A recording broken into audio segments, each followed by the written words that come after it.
Hi guys, welcome back to the channel. Today I've got 4 replays in the brand new Tier 7 Tech Tree American Heavy Tank, the M2Y. Now if you do like the video, as always, don't forget to like and subscribe down below as it really does help out the channel. And yes, the M2Y, it is the brand new Tier 7 in the Yo Tech Tree that has recently come out. As always with these new tank line videos we're going to do, we've got a replay with this tank stock, which you're seeing right here. The next replay after this will be nearly upgraded, so everything upgraded bar the stock gun, so you get another game where you get to see the stock gun in action and what it's fully like when you get nearly everything upgraded on it.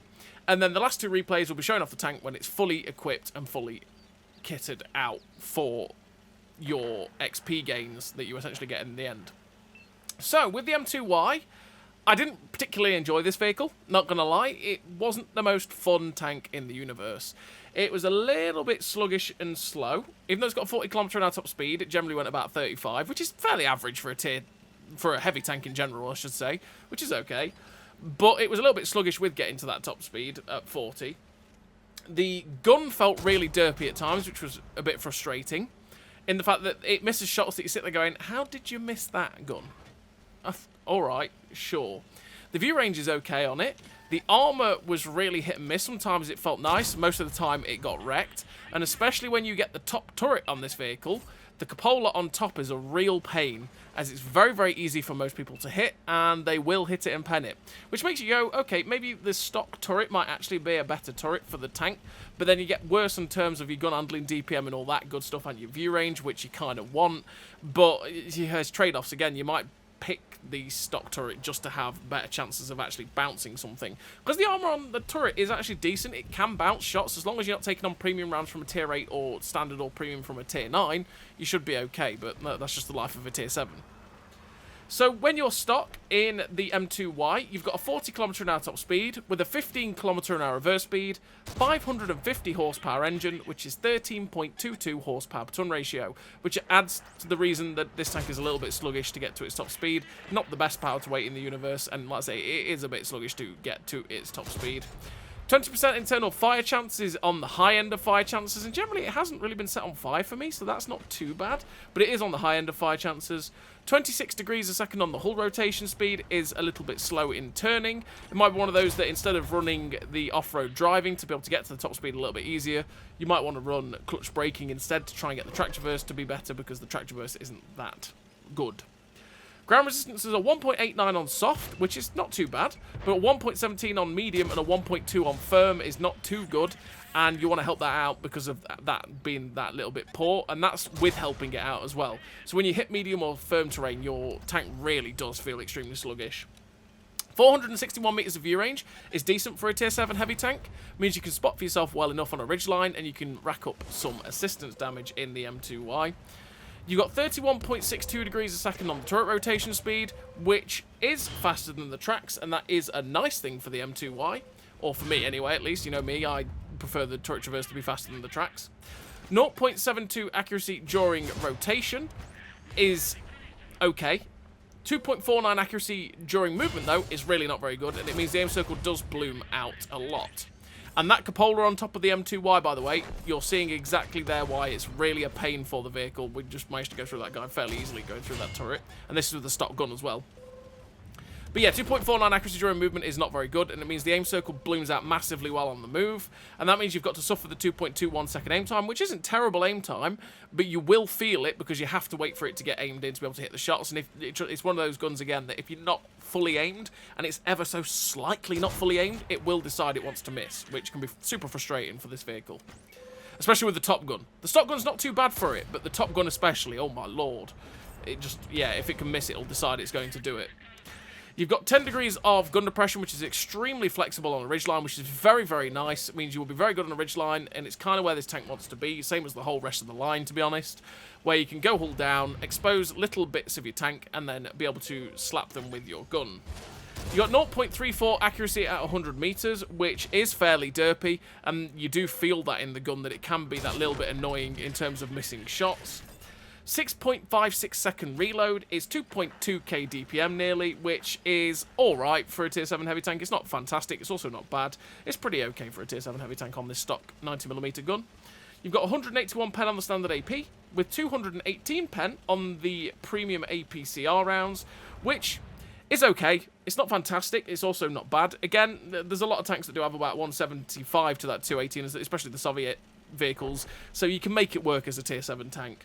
With 240 alpha, that is more medium tanky alpha than heavy tanks, but it's still usable. With 972 meters a second shell velocity on the standard AP and 1,177 meters a second shell velocity on the premium APCR. Premium APCR velocity is pretty okay, but the standard AP velocity is a bit of a pain, and you really will have to give a good amount of lead at distance to be able to hit your shots with that AP round. So bear in mind that's part of what makes the gun feel that little bit more derpy in the M2Y. So what do I run in terms of a crew and equipment for the M2Y? Well, I run a crew that's fairly similar to what I ran on the Porlac, or should I say it is exactly the same as what I run on the Porlac, same as I run on the M2Y and the M3Y and the M4Y, and then it changes up a little bit when you get to the tier 9 and the tier 10. But that is, I run Born Leader, Rapid Reload, Sixth Sense, Situational Awareness, Steady Aim, Run and Gun, Snapshot, Off-Road Driving, Rapid Aim, with the Advanced Loader, the Gun Stabilizer, and Optics. Optics to be able to get the 461 meters of view range so I can try and spot for myself in this tank. The Gun Stabilizer to get the best accuracy during rotation and movement I can get so the aim circle doesn't bloom out too badly. And the Advanced Loader to make the best out of the DPM. All 3 gun perks to make sure that this gun is as good as humanly possible, so it doesn't derp its shots like it likes to do, which it still will derp its shots, but it would do it worse if we didn't help the gun out, right? Rapid Aim to make the turret traverse better, because I do like to do that, and Off-Road Driving to make those ground resistances better, so we feel that little bit less sluggish while on the move. But again, you could change that out for clutch braking, because the track traverse is poor on this vehicle. It's really down to you and how you want to be able to play the tank at the end of the day. So as you've seen in this first replay here with the stock tank, we've managed to get 3.3k damage with 2k assistance so far. We've been a bit lucky, realistically, in this game to have been able to get what we have, because we probably should have died if the enemy team was paying attention quite a few times. The Super Hellcat, I thought, was going to kill us when we missed the shot because we snapped it, but thankfully our friend saved us, and we managed to still rack up a decent amount of damage. And we finished the game with that 3.3k damage, the Confederate with the first class, the 1964 basic XP. A really nice game there for the M2Y. And that's a weird one as well, because the Porlac tank actually got 2k basic XP as well. It's rare that you get 2 tanks that get nearly 2k basic XP in one game. It's usually only 1. But that just shows how well we both did. So now we're on to the second replay, and this second replay, we're nearly upgraded, which means we've got everything fully upgraded on this tank except for the stock gun. We're still running the stock 90mm gun, which means that now, with everything upgraded, we still have that 40km/h top speed and the 15km/h reverse speed, but we've now got a 600 horsepower engine, which means we've got 14.09 horsepower per ton ratio, which means the tank actually feels that little bit more mobile, because when you're stock, the mobility does feel really sluggish and just a bit painful. When you get it upgraded, yeah, the mobility you do feel a noticeable difference in that mobility, which is good. 28 degrees a second on the hull rotation speed now is still a little bit slow, but it's not too bad.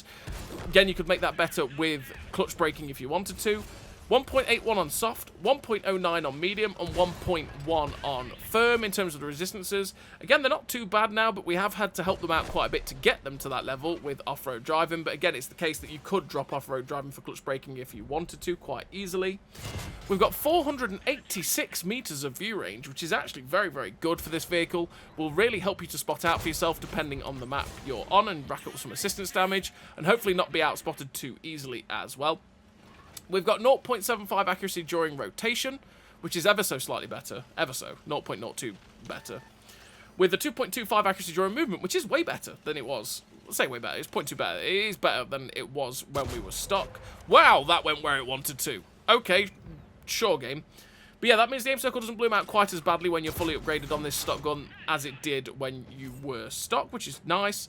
A 2.12 second aim time as well still, which means it is slightly better in terms of the aim time. Now you've got it fully upgraded with the top turret.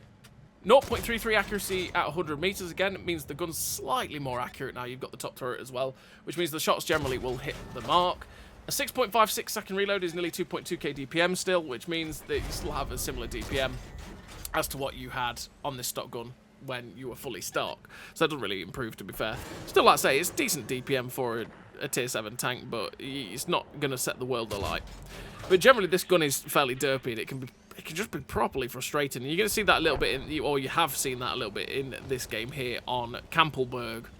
So, there's 9 tanks left here on Campbellberg, and we're going to try and dig out what is left, because there's still a couple of people on their sniper hills, and we see the Churchill 7. So I'm going to wait to shoot at this Churchill 7 before I get behind some bushes, and there we go. We're now behind the bushes, and because we didn't get spotted, which is why I wanted to use these bushes, because you may be going, but why are you using bushes? You're a heavy tank, right? The camo is going to be terrible. It's true. But the Churchill 7 probably doesn't have very good view range. So if I'm using concealment, my crappy concealment will still stand up to the fact that I can fire through those bushes because I'm a good distance away and he won't spot me. And that's what happened. We're at 2.7, nearly 2... Well, okay, we're basically at 2.8k DPM with 492 assistance. We're watching... Wow, the shells like to go wherever they want to go, don't they, sometimes? We are watching that sniper ridge line over there because people like to camp over there. And if we push out of this position, they will quite easily shoot us, and we don't really want that, to be honest. We see the Hellcat 105, get the shot snapped in. I mean, that's what this gun is like. You've seen 2 or 3 shots where they go absolutely wherever they want to, and then we snap a shot like that and it hits the Hellcat 105, no problem whatsoever. And you sit there going, really? Really, gun? Sure. So, there's 3 tanks left on the enemy team here on Campbellberg. Again, we know where that Hellcat 105 is, but he's going to be closed down by my teammates. As you can see, they're over at BC7. So what I want to do is get up into the middle of the map so I can try and catch out the KV3 or the Tiger P. We don't really know where the Tiger P was, but we do know where the KV3 was last spotted. He was crossing that J line. So from this middle area, we should hopefully have some shots at that dude. I say hopefully, because you never know whether he's got himself behind cover. And there we go, there's the KV3. So we're just going to try and use the mobility to get there in any decent time. And you're going to be able to see what this mobility is like now, fully upgraded across a flat surface. And we are generally going at about 33, 34, 35, generally 34, 35. We may have a 40 kilometer in our top speed, but you don't hit it all that often, which can be, like I say, a bit frustrating for the M2Y. And the fact that you do feel like you go, okay, I've got some mobility. I'd like to see the mobility. Please, can I see the mobility? That would be very nice if I could see it. No? Okay, sure. Okay, I'll sit here and just trundle at 35. So the Tiger P gets spotted in the distance. We can actually see that guy. We go for the shot on the snap, but it flies wherever it wants to. We can just about see the side of the Tiger P, but he gets unspotted. So since we actually have shots at both the KV3 and the Tiger P from here, we may as well stay in this position and just wait for them to both get spotted on the map so we can flick between our targets. That KV3's managed to get himself safe behind the rock, and I feel like he's going to stay there. But we actually have shots at the Tiger P, and oh, that shot just... I don't know where it went. That looked like it should have gone for the Tiger P, but apparently not. We can't find the shot at the Hellcat 105, but we can get the shot into the Tiger P this time, who is fully distracted with the tanks in front of him. So we're just waiting on the DPM to get another shot in. But as you can see, it is a little bit awkward, and that one just misses. But of course, as we've fired, the Tiger P goes, yes, you can now have my ass. It's fine. I will let you shoot me now. Oh, wait, you fired? What a shame. Not that he knew. Mind. Not that he knew.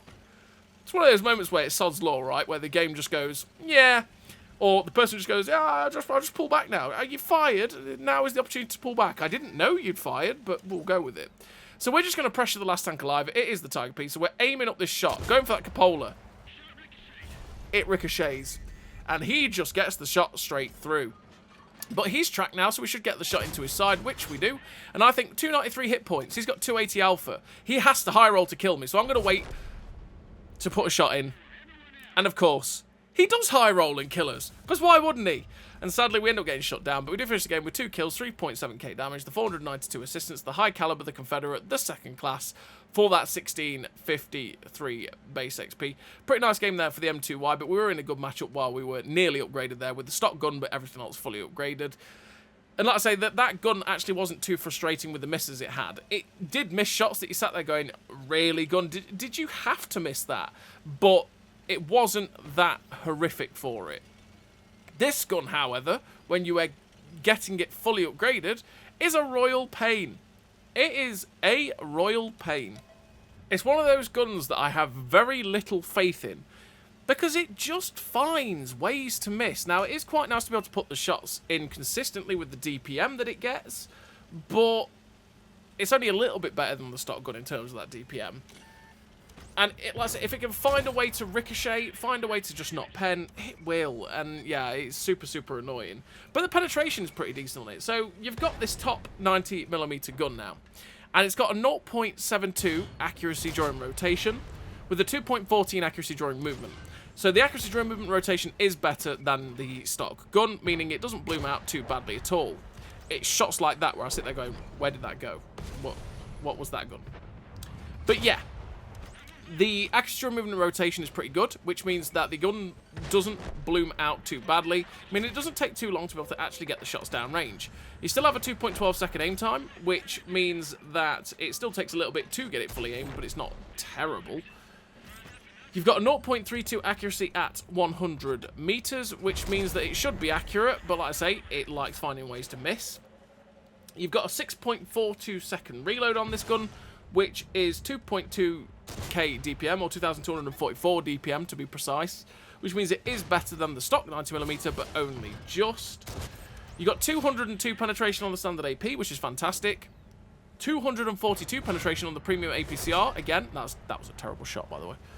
242 penetration on the premium APCR is really good for a tier 7 tank.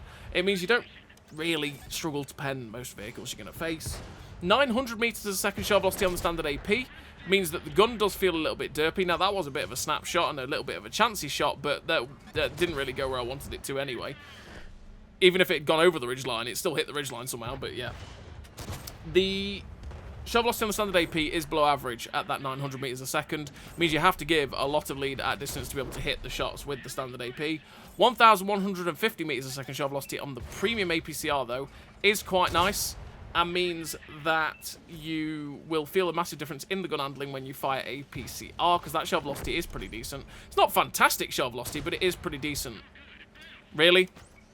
We had the whole upper plate there at a good angle, and it went to the far right and ricocheted. Thank you, gun. That was great. So, yeah, the gun is a lot better than the stock gun, technically, but it just doesn't feel it at times. I'll say this tank just feels really mediocre, and it's not one that I really did enjoy grinding through. Not that the Porlac tank, I quite enjoyed that. Oh, also, shot incoming. Yep, that's the gun. Whole Porlac tank. Little bit of dead reticle of a tank. Nope. I'm just gonna hit the dead tank. Lol. But yeah, I enjoyed the Porlac tank. That was an enjoyable experience. I thought that was a pretty decent tank. It's not incredible, but it's pretty decent. And it had two nice guns that I could choose from if I wanted to play it, especially with the stock gun having such good DPM. Then you got this tank, and I didn't particularly enjoy it that much, to be perfectly honest, like I've already stated. Then you got the M3Y, which I definitely did enjoy the M3Y. I thought it was a pretty okay tier 8 tank. It's not exceptional. It didn't set the world. I think that's probably the way to describe the branch, right? It doesn't set the world alight, but it's a decent branch to play. And the M3Y was another one of those where it had two guns that was good to pick from, and it was just quite enjoyable to play. Then you got the M6Y, which was tier 9, and having played through, I've not played the tier 10 yet, but the M6Y at tier 9 is a lot of fun. Both guns that get stock and top upgraded are a lot of fun to play. It's a pure choice as to which one you want to play, and in general, it just felt fairly consistent and a lot of fun. And I enjoyed that. So generally, the line so far has been pretty decent. This is the only tank that I have just not got on with, realistically. So far in this game here on Empires, no, Great Wall. I don't know why Great Wall, we've had Great Wall for so much longer, but Great Wall never sticks in my head. I always think of Empire's Border. It's the PC version of the map. But yeah, here on Great Wall, we're at 3.3k damage with 514 assistance. There's 3 tanks left, which is the TD over at J9, another TD somewhere that we have absolutely no idea where he is, and the artillery. So we're just going to go close down the T25/2, because we know where the T25/2 is. We may as well go towards our cap and try and stop him, because we know what he's going to try and do, which is what most people will try and do. They'll try and cap. But we get spotted and detected in this position, which means the other TD is somewhere around here. It misses us, which means we know he's over there. The artillery is, again, in a place that we probably know where he is. Exactly, he was towards where their spawn is.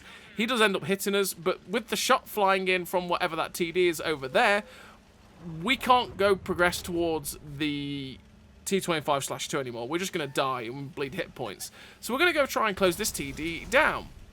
We know he's up on this ledge somewhere, so if we can get close to him, that will be great. But with them not detecting us anymore when we pull around this corner, I think, okay, you know what? If I'm not detected anymore and I'm not sixth sensed, I'm going to ping where I think he's going to be running, which means my heavy tank and my TD might guess where he is. And I'm going to think, okay, he might be coming round behind me. So let's go see if he is. But we get spotted and detected straight away by the T25/2 that's come back. So you know what? Screw the other TD. Let's just get some shots into this dude. So we get one shot into him, waiting on the reload to finish off this American Tier 7 tank destroyer. But sadly, he's got himself safe behind the ridgeline, so I can't quite find the shot. I've got to be careful, though, because he can just find the shots into my cupola. But there we go. We find the shot into his upper plate and finish him off, leaving just one tank destroyer left on the enemy team. But we have absolutely no idea where he is. He was up at probably about C8, C9, but I assume he's charging towards the cap currently, but we are going to win by cap because he's not showing up, and there we go, we end up winning the game. So we have a pretty decent game there while fully upgraded in our M2Y with the 3.7k damage, with the victory, the 5 kills as well, top of the team, with that 1962 base XP, which is a really, really good game there for the M2Y. The first class, the high caliber. And if you're wondering, 1962 base XP as a first class, that's a bit high. It must be the tank being really good. It's because the tank's base XP requirements, same as the MOE requirements, on the first day until they get enough live server data, essentially, are set to the highest requirements for the tier and the class. So whatever the hardest tank at tier 7 as a heavy tank to ace is, and whatever the hardest requirements are for an MOE, that's what it's currently set to, which is why it's harder to get an ace in brand new tanks until lots of people have played them. Same as getting the 3 marks these days. So we're on to the fourth. We're on to the fourth and final replay here of this video in the M2Y. We're in a tier 8 lobby, and we are going to go to the position at C1 here on Serene Coast. Now, it's a decent position to take in the M2Y because we can use our 10 degrees of gun depression and limit how much of our hull people can shoot. Problem is, that cupola on the top of the M2Y is huge. It's huge. And that means that if anyone is above us, they're going to have easy shots into an easy-to-pen weak point, and it just makes it so awkward. So the Tiger 1A18 is above us, which is the Skoda 18. It's the Czech Tiger, which has the never-ending firing autoloader, if you know what I mean, because it fires 3 shots, but it reloads in about 4 seconds, so it reloads very, very fast. But with it being a Tiger, it is also very easy to farm, so we're just going to keep poking over, putting shots into him. Thankfully, he's bouncing because he's hitting our turret. A Patriot has come to join the party, which is awkward. The Skoda A18 Tiger 1 is now firing HE. Thankfully for me, that means he didn't pen us, and he only damaged our gun. The Patriot's now distracted by the tank that's come charging in behind him, which is the Paladin. I'm just trying to get the tracking shot into the Patriot, which we switched to premium, because 202 pen isn't guaranteed to go through a Patriot, whereas 242 is. So we're keeping the shots flowing into this Patriot. Really want to try and get as much into this Patriot before the Paladin goes down. I'm not quite sure why the Paladin's done that, because, well, he threw himself away in front of the Stirrer Mill and the Type 59... Wait, a 59 pattern? No, it's not a Type 59. I just saw the hull. It's a 59 pattern. Woo! You don't see those very often. So we get a big shot into the... Well, I say a big shot. We get a shot into the cupola of the 59 pattern. We see the BZ-176 in the distance, so I decide, okay, I'm going to close the distance. But sadly, RT has a different idea. Trax is on top of the ridgeline, but the track speed, or the track repair speed on the M2Y is very, very quick, because if you didn't know, just like the premium, the line has a 30% faster track repair speed than any other tech tree in the game. So that's why you don't really need track mechanic, because this tank already basically has track mechanic inbuilt, meaning the track repair speed is fantastic. It gets it back on very, very quickly, just like having the skill on, and then it also takes a lot more to track you. So unfortunately for us, artillery smashes us. We're going for the shots into this 59 pattern now. We've had a couple of shots dirt, which was a bit of a pain, but we're now going to go for the cupola shots on this guy. But it doesn't quite hit the cupola on the 59 pattern. It hits the top of the turret and ricochets. We switched it back to premium because the AP, said no. And I thought, you know what? I'm just going to fire premium. We're not going to risk it at this point. We're at 2.5k damage and 535 damage. The 59 pattern comes in. We bounce because we couldn't hit the cupola. We hit the front of the turret again. He puts a shot in, but with having 229 hit points, he was within the realms of a one-shot for us, and we managed to shut him down. The SP1C with the Spud gun is over there, so we're going to see if we can get a shot into him, which we do for 248. Artillery in the GW Tiger Pig is currently looking at us, so I'm keeping my eye on the SP1C, but he looks like he's going down into the dip. So if I can get shots into this GW Tiger Pig, that'd be great. Always get the bacon. We want our bacon from this piggy. So there's two piggies we could be shooting at, but the GW Tiger Pig is the one that is currently looking at us. He's now a one-shot, so we poke over, fire at him, get our Pascucci's medal, finish him off. The T-32A is also looking at us, so we've got to be careful of that. The S14, or the SU-14 one? Yeah, the SU-14 one at the back. We couldn't quite find a shot at him, and the Spud gun fires his spuds, and the hot potato finishes us off. And finish with the victory, 2 kills, 3.7k damage, 1302 assistance damage, the first class with the high caliber, the Pascucci's and the sniper medal, 1964 base XP again in the tier 7 M2Y in a tier 8 lobby. Nice game again for the tank. Again, you saw some of the frustration with the gun missing some of the shots. You sit there going, we're point blank, we shouldn't be missing these guns, come on now. But yeah, it was a tank that I didn't particularly enjoy grinding through, to be fair, but when we get to the M3Y, I did enjoy that one. So as always, everybody, thank you very much for watching. I'll see you next time.